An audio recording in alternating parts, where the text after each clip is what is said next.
building a global operation on day one is becoming more and more a checklist item. In many companies in Silicon Valley, if you don't have some sort of offshore strategy, you don't even get funded, or at least you get some pretty sharp questions from your investors.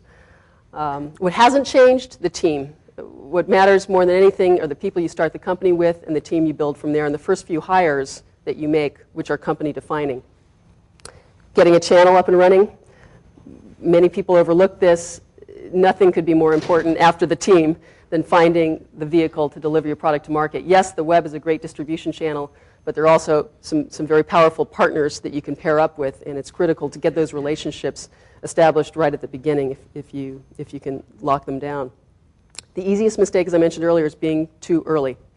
And all ideas, all great ideas, come back around. If they're not ready for prime time the first time, inevitably the infrastructure catches up and they come back around. Push is back, by the way. It's called RSS, but it's back.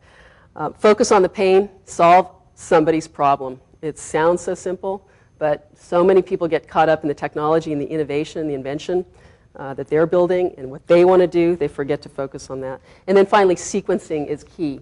You want to do it all at once. You see all the different markets. For example, in our case, we could deliver to Fortune 10 companies and small to medium businesses and everybody in between.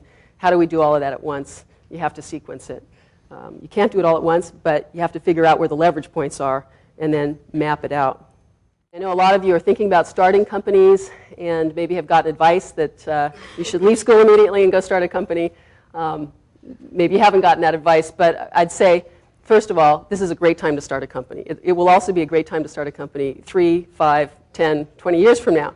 So it's not so much about going out and doing it now. It's about finding the right people to do it with and the right idea, and then validating that as much as you can up front.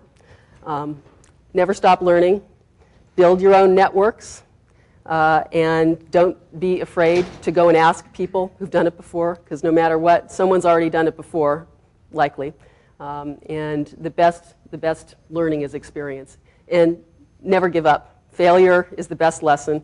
Sounds trite, but when I go hire people, if they've gone through a failed startup before, it's actually, as long as they weren't the cause of the failed startup, it's a plus, because they've gone through an experience that you just can't get anywhere else the hard way.